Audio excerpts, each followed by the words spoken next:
page 12. As above, so below. The 5 elements in the body, or the idea of the macrocosm of the universal principles of the 5 elements and the 5.2 and the 3 constitutional elements of Rajas, Sattvis, and Tamas, how they actually manifest in the body. That's our primary focus. Okay.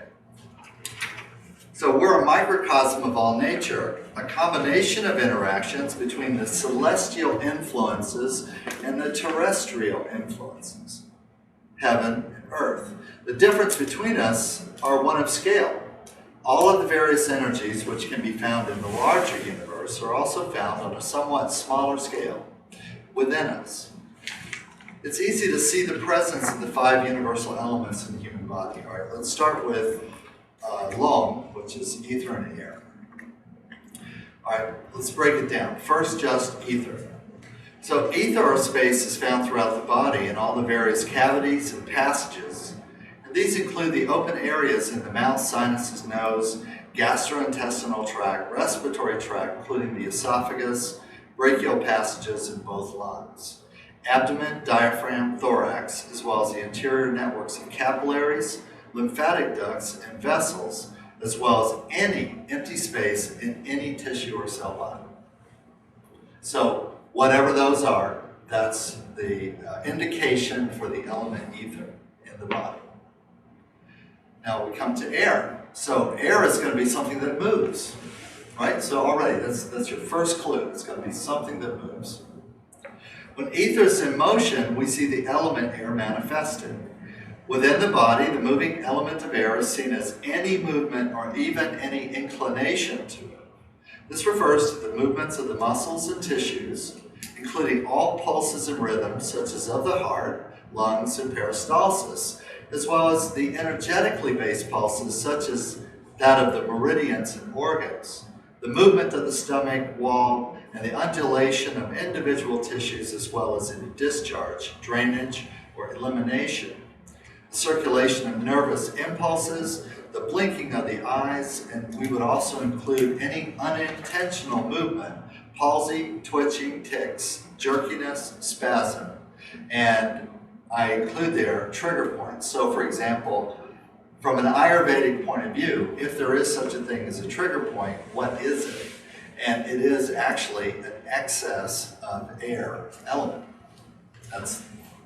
That's by definition, that's what a trigger point or a spasm, an area of localized spasm or high neurologic activity, excess activity, and the innervation point in the muscle tissue, which we call a trigger point, is actually an excess or an imbalance in the air element. And so, whereas in some conventional physical therapy, the way that they try to fix or cure the trigger point is with direct compression on the motor nerve to actually interfere with or distract or control the signal to reduce the spasm. In Veda, Ayurvedic-based therapies, yoga therapy and so on, we don't do that necessarily. What we're trying to do is balance the element air. And we believe that by having a more balanced equilibrium in the element air, you will have less trigger points. Because what is the cause of trigger points? Okay, so from Ayurveda, the cause is an imbalance in air element. Do you follow me? Fire. When we say fire element in the body, we're referring to the process of maintaining homeodynamic stasis or metabolism. Fire is the motive force behind every process in the body. It's the foundation of digestion, or Agni.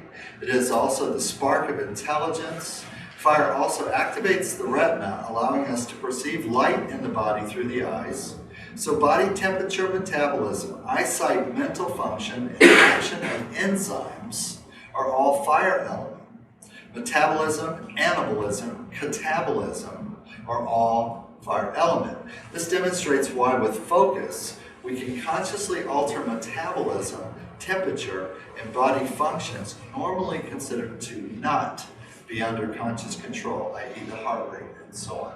So there are certain processes in the body that are called autonomic nervous processes like blinking, like the beating of the heart, like the peristalsis or undulation of the walls of the small and large intestine, and so on and so forth. Those are considered autonomic responses, not normally accessible or available to conscious control. However, through intention, focus, meditation, and regulation of the breathing, it's possible to control all of those.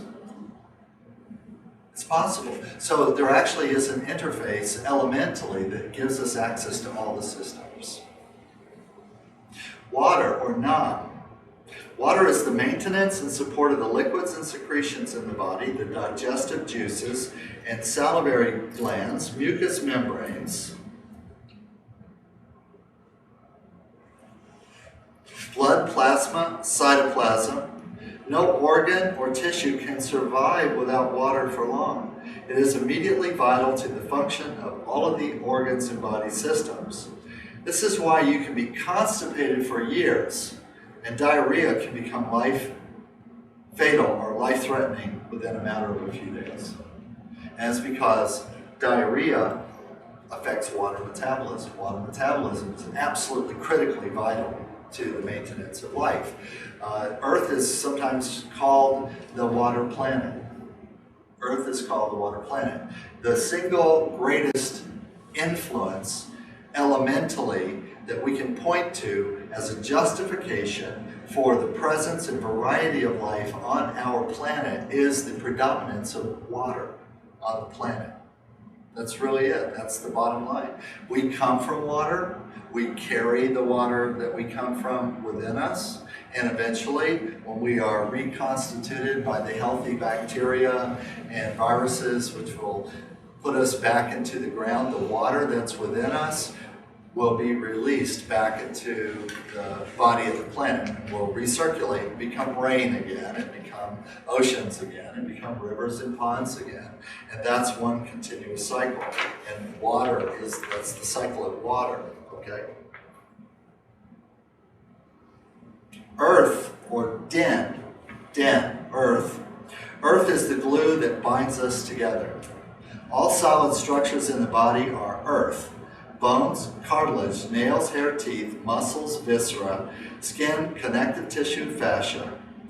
The 5 elements interacting create tridosha or 3 doshas, humors or winds or body types. And the 3 doshas or yogic body types are vata, pitta, and kapha dosha. Okay? Now also I want to give you one illustration of fire in the lymphatic system. Let's look at the element fire. All right, capillaries are ether. Okay? Movement of fluid is air. The fluid itself is water. Discrimination is selective. T cells and active constituents of the lymphatic matrix, constituents of dynamism and strength of the immune system is fire. The substance and materials that actually make up the nodes and vessels themselves is earth. In other words, the walls of the capillary, the actual material of the capillaries and the various storage nodules that are part of the lymphatic system. It's all earth. Okay? So you can take any system at all, and you can see all 5 elements of it. Although as a system itself, the lymphatic system is considered relating closely to fire element. And I want to say why. Because if different systems in our body are seen to have relative intelligence or relative consciousness, okay, what we call the immune system would be one of the very smartest. It would be the most genius. It's one of the only systems that we know that we can identify within us or inside of our body that has a memory function. Has memory, okay? Even though sometimes you'll hear about muscle memory. But muscle memory, compared to the memory function in the lymphatic system, is stupid. It's stupid, okay? Because within the context of the lymphatic system, there's not only memory of every immune event of your life, there's actually an instantaneous recall of every immune system event that's ever been, that the system or any part of you has ever undergone since you were algae. Since you were algae. In other words, every virus, every bacteria, every external event that caused an immune response on some level is actually recorded as a memory function in the lymphatic system. And whenever we're exposed or overexposed to something, there is a cognitive process of comparison to past events which takes place in real time to select best strategy of response. And then responses are not mechanical, responses are creative. They're creative. And new immune factors, which have never existed in the body before, can be created. In other words, the lymphatic system is one of the few systems that we can actually identify in the body that's capable of creating something new in the body that never existed there before. We call that the immune response to a new specific threat, for example. That might be one way to say that. That's genius. That's a high order of consciousness. That's not a low order of consciousness. All right? Fire rules intelligence. And that's why the immune system in Ayurveda correlates with the fire element. And it's also why immunosuppression, deficiency of immune response, depressed immune function are considered to be imbalances in fire element. And so Vedic treatments are about Agni, about stimulating the metabolic fire. Okay? And then fire is also fire, because it refers to metabolism, and metabolism is the carbon-oxygen combustion process involving fuel source, sugars, and fats. And so the fire element actually does refer to the slow burn of carbon-based metabolism. Okay, we have a fire in us. That's our metabolism. That's why your body produces heat. Okay. Your body produces heat for the same reason that if I make a bonfire, it produces heat. It's no difference.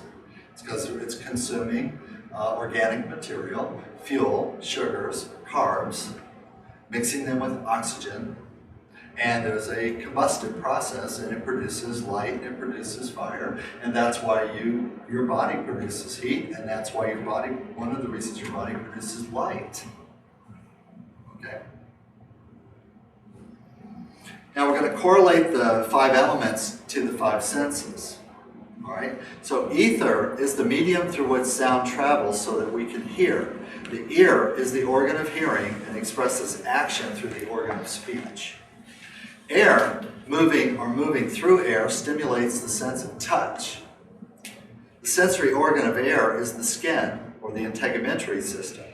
The skin of the hands is especially sensitive, and the hands are responsible for holding, giving, and receiving. For example, okay, a psychological pattern, which we might describe as being, I don't know, a hoarder. A hoarder. Does everyone know what a hoarder is when I use that word? Okay, have some picture in your mind. Okay? And if you've watched any of the recent sort of reality TV shows on hoarding, right? They always have a psychiatrist or psychologist who is engaged in the process, right? And every show, they say at least one time that it is a mental illness. The hoarding represents a distortion of the proper functioning of the psyche, that it is in fact a mental illness. It's a symptom of a mental illness. And they always say, if you really want to handle the hoarding, then the person has to become stable mentally and emotionally. That's what it takes. And they also say, almost always, this phenomenon, this aberration of personality of which the hoarding is a symptom of, is a result of what? An unresolved negative emotional trauma. I love that show. They know my language. They speak my language. Okay? So, now we said right here, air is responsible for holding, giving, and receiving. So what if you can't let go of something? What if you just can't let go? You can't let go of an idea, you can't let go of a feeling, you can't let go of a thing.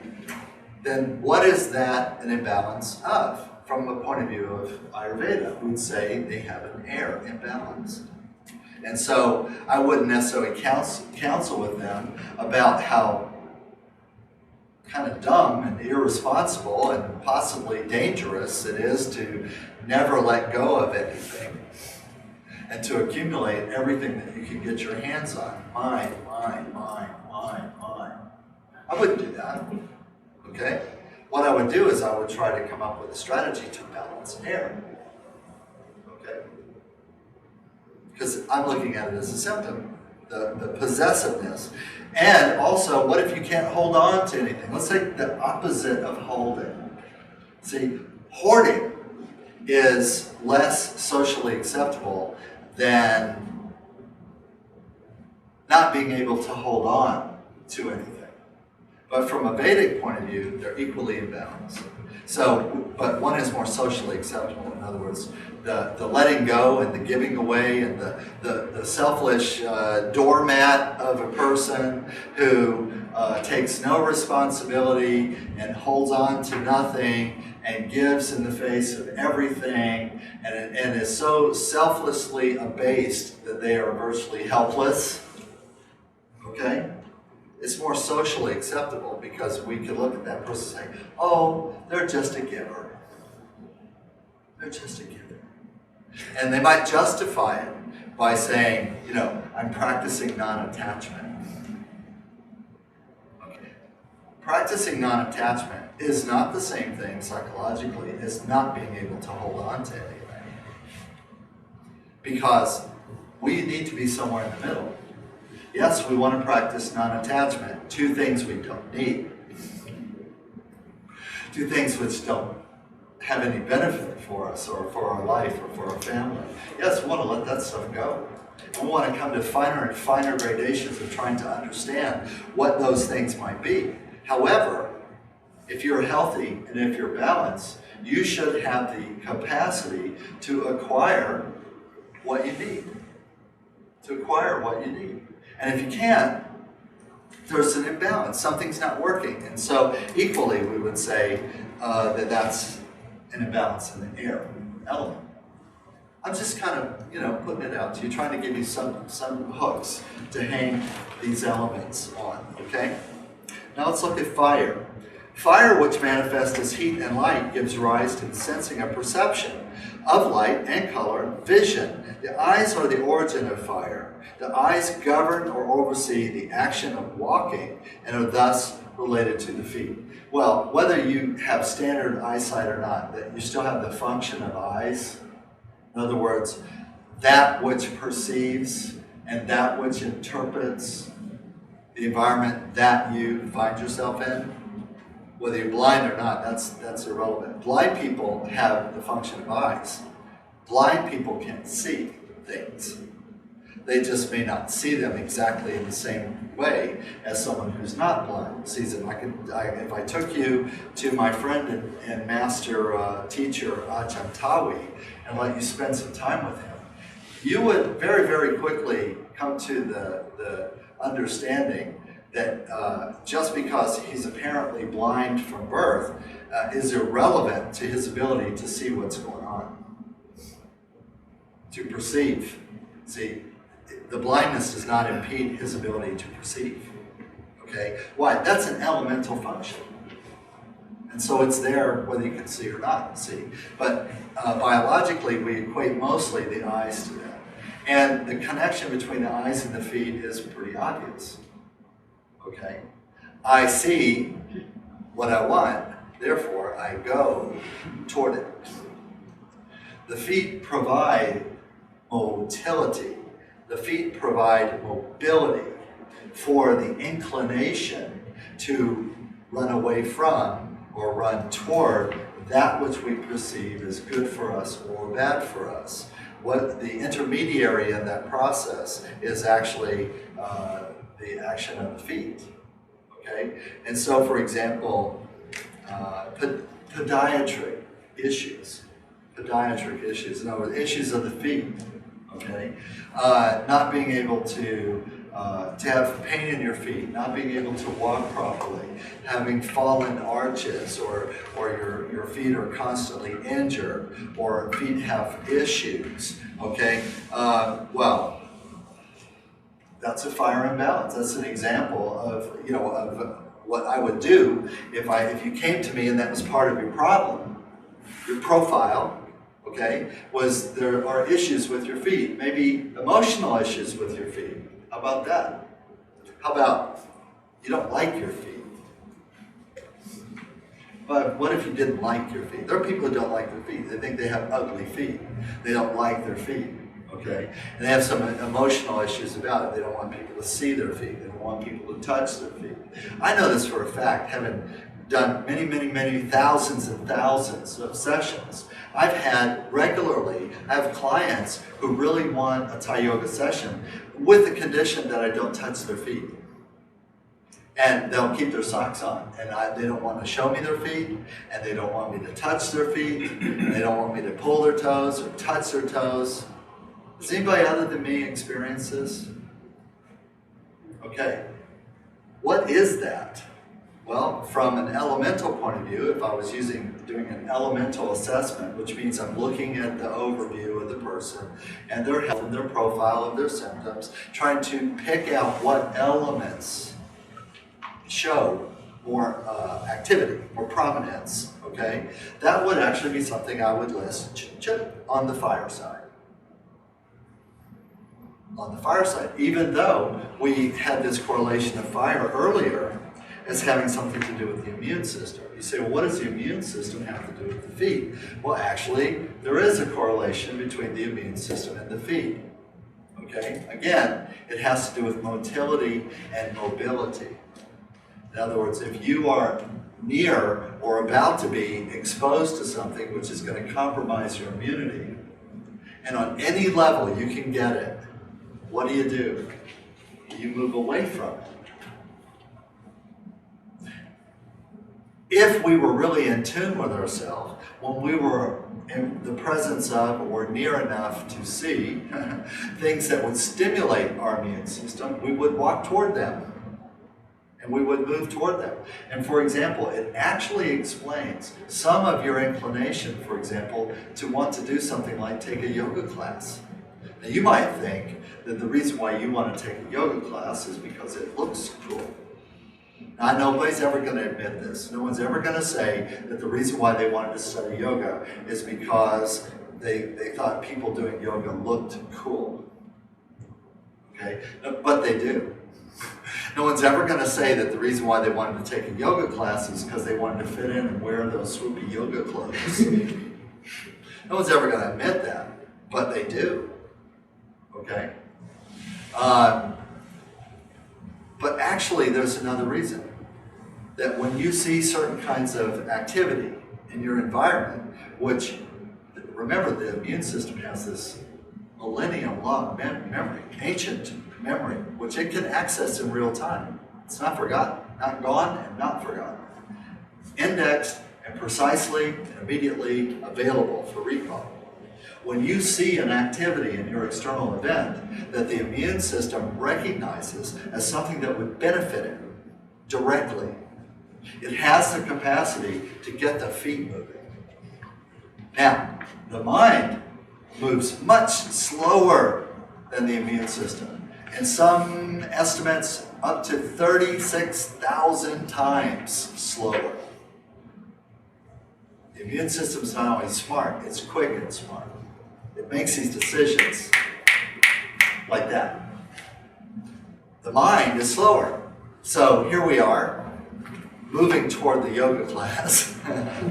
Moving toward, Googling where's the yoga class in my neighborhood and getting the car keys and heading off that way. And I've never done this before, okay, or however it comes about. And on the way, you have to come up with a story to justify the activity.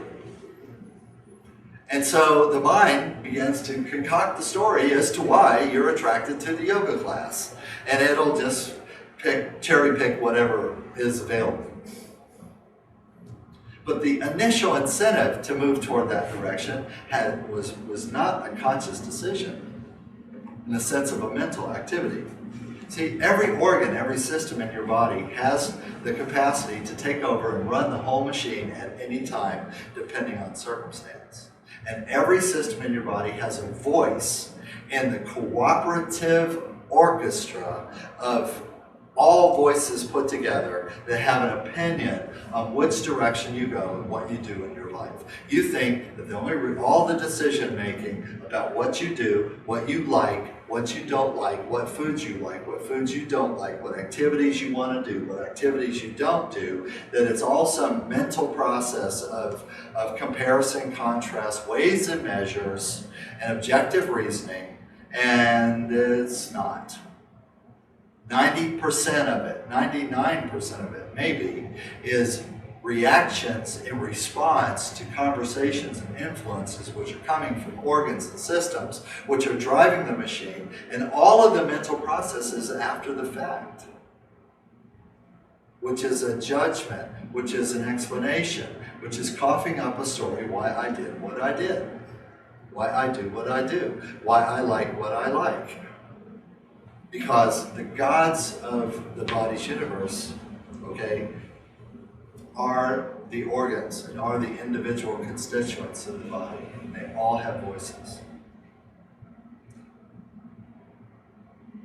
Think of the elements as the character of the voice, a characteristic of the voice. And if we can learn to see the elements, we can learn to hear the different voices. And we can learn to see when one voice is more dominant than another voice and what voice that is. And now, if I was really a conscious person and I could actually hear what my liver is trying to tell me today, I could hear what my immune system is trying to tell me today, I could hear what my stomach, my spleen, my gallbladder, my pancreas, my endocrine system, and so on are trying to tell me today, individually, corporately. And then, out of a sense of knowledge of the world and knowledge of myself, could then make decisions based on what is good for the community, I would make different choices. I might make better choices. Because all choices that are contrary to the inner voice and expression of the organs and the elements that drive those organs are, from the body's politic point of view, irresponsible. Irresponsible, and there will be a consequence. Now, of course, we call that another term, another definition for disease. That consequence we call not well.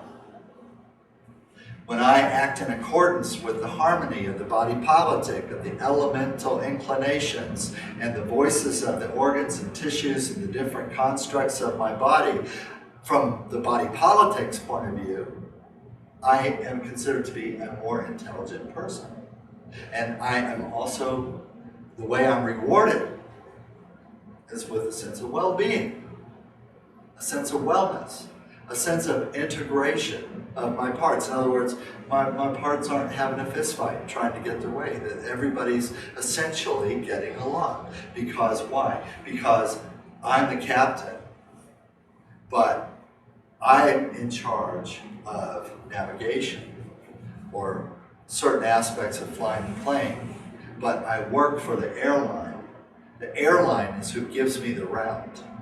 I have some deviation, I have some variability according to circumstances as they arise. I can override, and even in rare emergency situations, I can override airline policy and even go a different direction, or even land someplace that I'm not even supposed to land at, but because of the exigency of an emergency circumstance, for example, like happened to me in a few flights, where once on a flight from China, actually Daniel was on this flight, a woman had a ruptured appendix while we were over the Pacific Ocean, and he had to detour to Japan.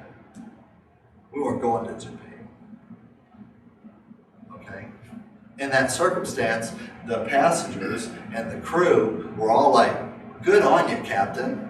You sorted it out. You got us to the nearest, safest place where this woman could get emergency medical treatment and saved her life. Good on you, okay?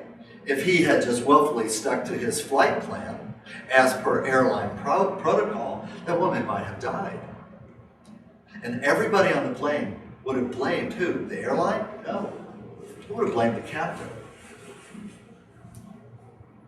So I'm the captain, but I still operate in a community of other agendas and other voices. And I'm not actually absolutely in charge.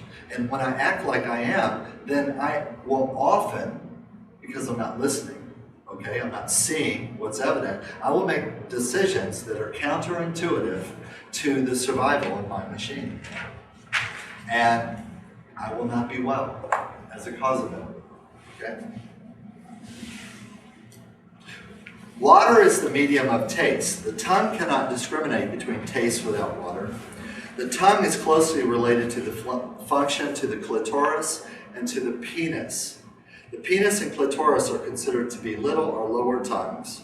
The tongue in the mouth is the upper tongue, and it is said that the person who can control the upper can control the lower. It's just an interesting thing, and I'm not going to dwell on it too much, but biologically, we have more than one tongue.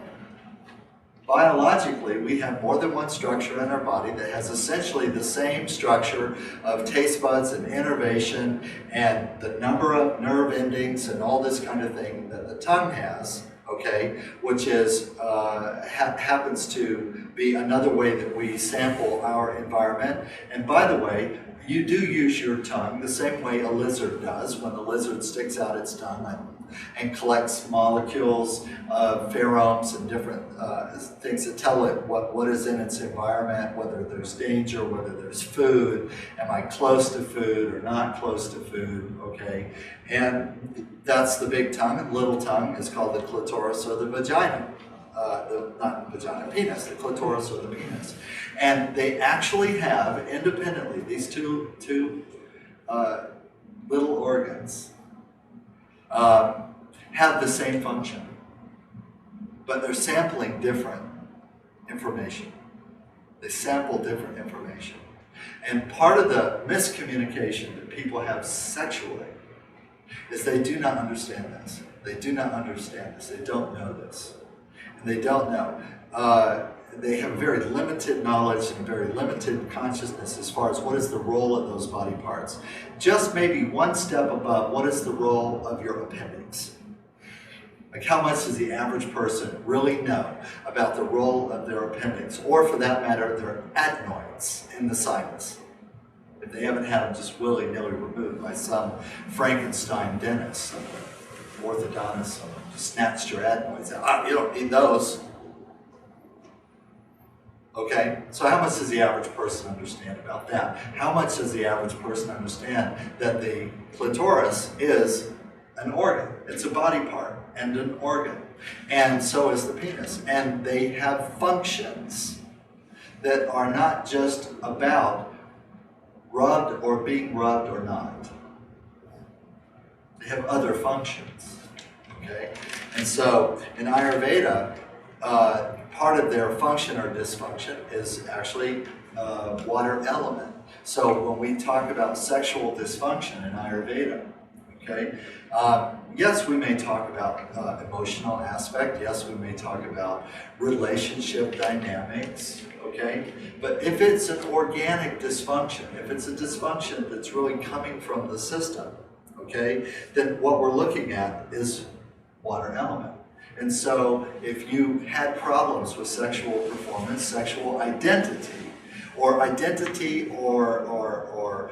connection or correlation between you and your parts, if there's a disconnect between you and your parts, part of that, my treatment strategy would be balancing water metabolism. Balancing water metabolism. Now let's go to earth. Earth is what we sense when we smell. Oh, actually I want to say one more thing about water, because it's a little known tidbit that has to do with sexual performance, okay? Right now, you guys might have heard that there is an epidemic of what's called, in men, erectile dysfunction. It's an epidemic. Okay? It's actually increasing like crazy. The number one, by volume of dollar sales, most productive, most financially productive drug sold on the planet Earth today is Viagra. It's Viagra. It's the top of the drug pyramid. It's number one. So if you think that drugs are, I mean, if you believe in that there is any benefit at all to drugs, I just want you to consider for a second that the king of all the drugs is a sexual or performance-enhancing drug, or sex. All the others, in comparison, dollar sales, volume sales, you think the highest dollar volume sales of drugs would be for drugs that save lives. Would that be a fair assessment? But that couldn't be further from the truth. Okay? Now let's go to this idea of erectile dysfunction, all right? In Ayurveda, erectile dysfunction, in other words, the inability of the penis organ to achieve turgidity under stimulation, okay, is actually an imbalance in water metabolism. Okay, imbalance in water metabolism.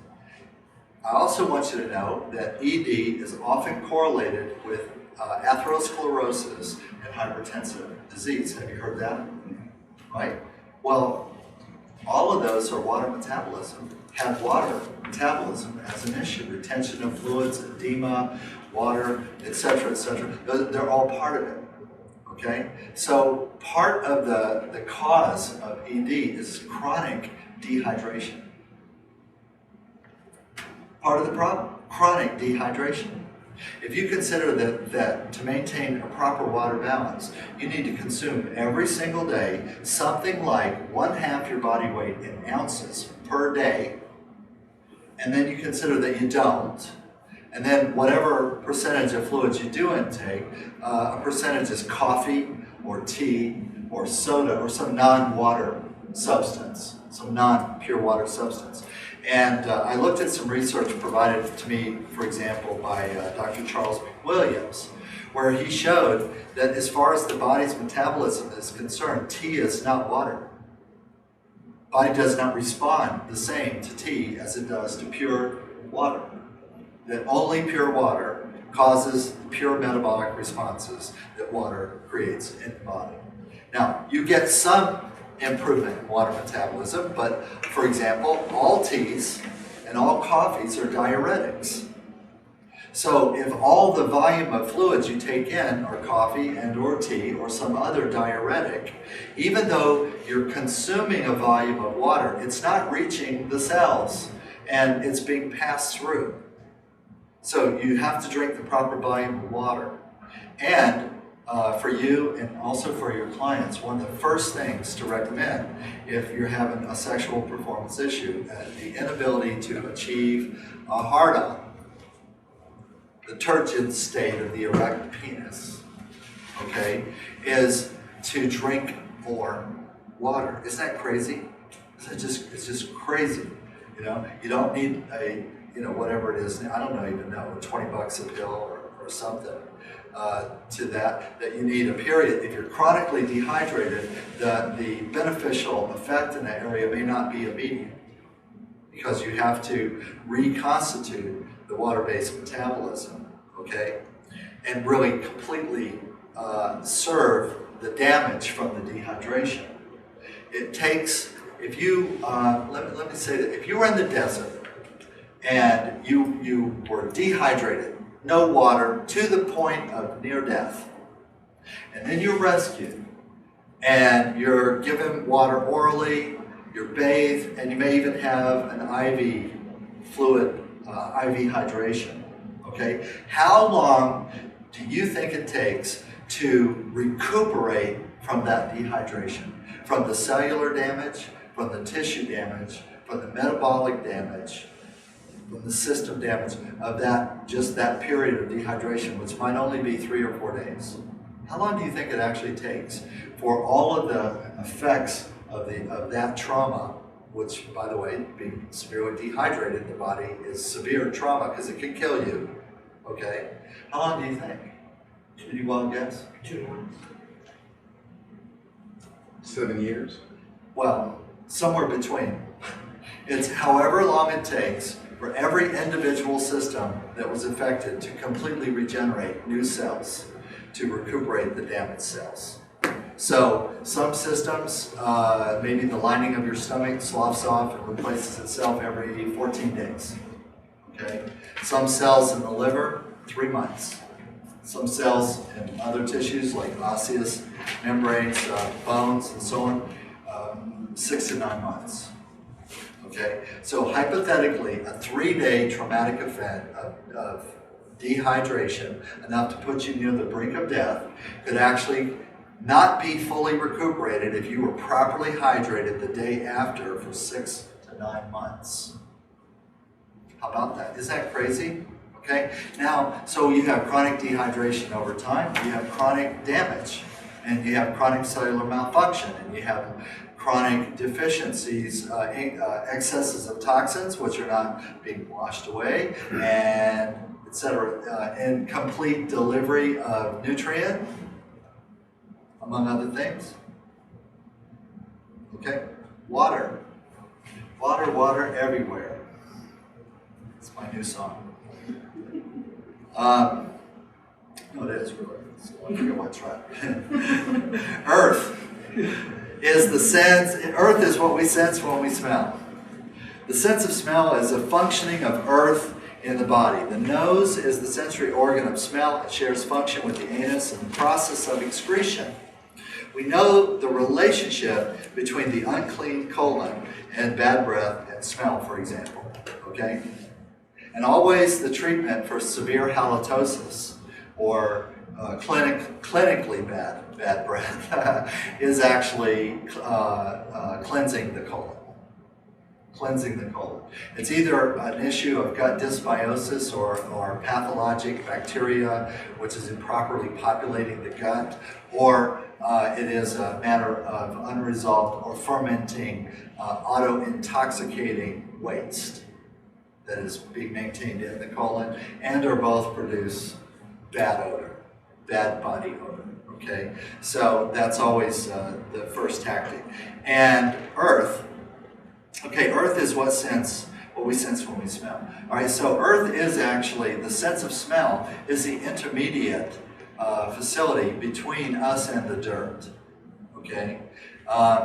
And the sense of smell is constant and active and is a primary sense faculty. And even though most of the day it is sublimated to other activities, visual, audio, cognitive, or what have you, the sense of smell is never not active and is constantly gathering information from the environment and constantly judging and weighing the information from the environment in real time. Okay? And we actually do have the facility of a bloodhound to make fine distinctions in volatile organic solids, which we take in through our nose and our sinuses. We just don't have the cognitive process to discern and to differentiate all those smells. Okay? But you can differentiate millions of different scents. It's not like 4 or 5. It's literally infinite. Usually you don't really get a sense of that, no pun intended, until you're taking up a practice, for example, of aromatherapy. You know, you start to learn that specific kinds of things have specific kinds of smells which affect you in specific kinds of ways. Some smells make you happy and some smells make you sad. Some smells make your eyes work better and some smells make you sad. Some smells make you wider awake and some smells put you to sleep. And everything in between. And everything in between. And all that is information coming in.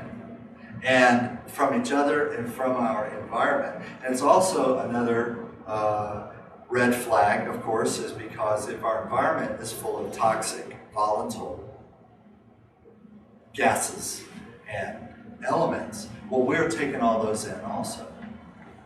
And they are having a random effect, predictable for the toxin. We just don't know what the toxins are. We breathe in a complex soup of toxins, which actually generate hormones and pheromones and chemical states in the body, which cause organic changes in our body, which we then are constantly having to defend and understand and explain.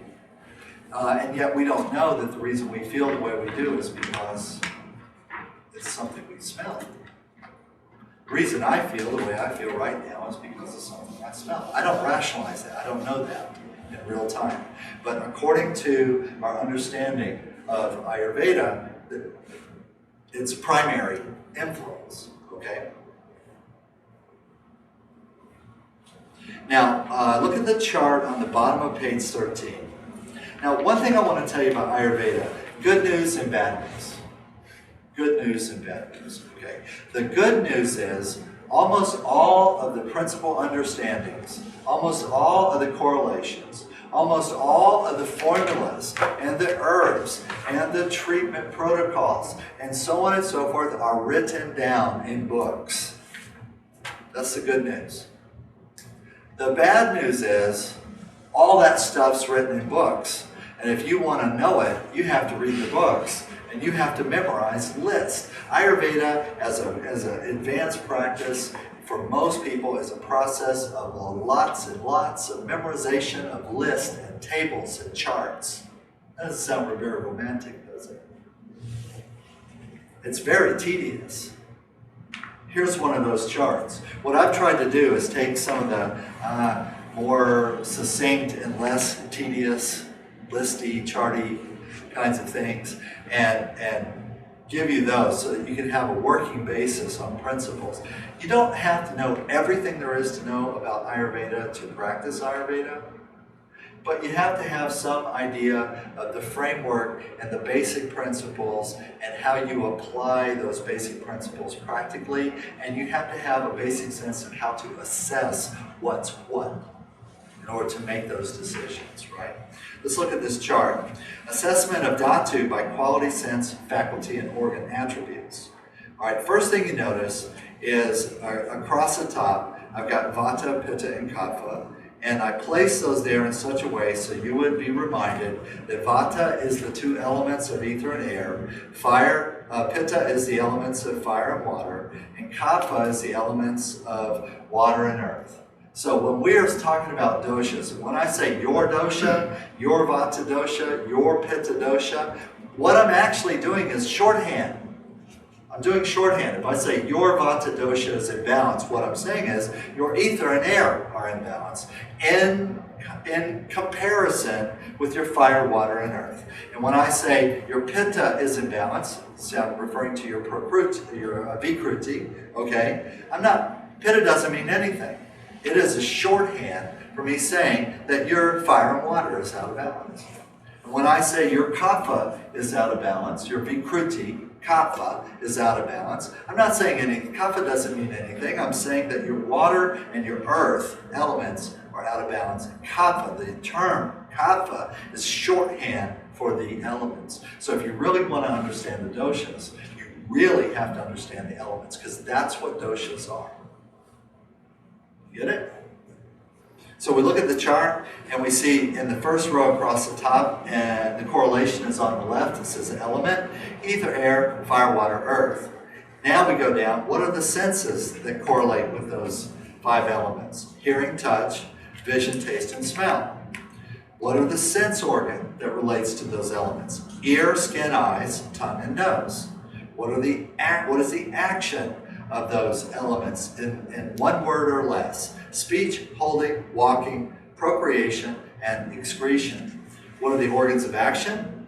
Organs of speech, hand, feet, genitals, anus, rectum. What are the organs or their Thomas attribute?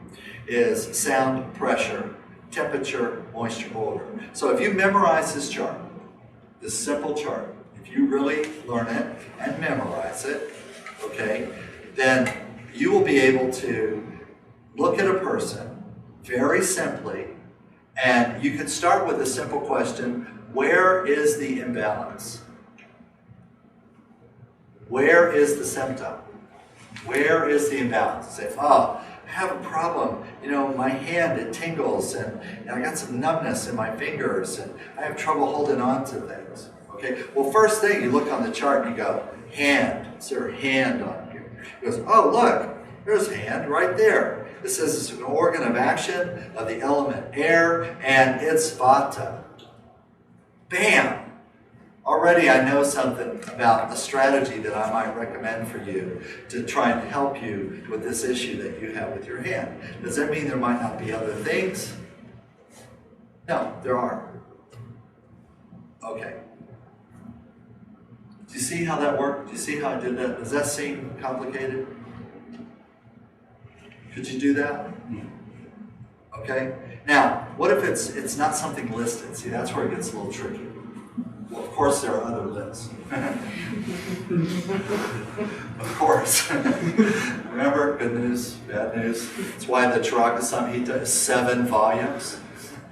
There are other lists, okay? But you can use, you can go all Sherlock Holmes on it, okay? So we go, if there's something that's not listed, we go Sherlock Holmes on it. What do I mean when I say, and actually, what do I mean when I say that? Process of deduction. Correlation and deduction, all right? So, kicks and giggles. Somebody give me an issue relating to a part of the body or something like that that's not on this chart. Just shout it out. Tennis elbow. Tennis elbow. Is there an elbow on the chart? Yes or no? No. Oh, no. Now what do I do? There's no elbow on the chart. Does that mean there's no treatment for tennis elbow in Ayurveda? Yep. Yes, it does. That's what it means. Sorry, you're going to work on your hand.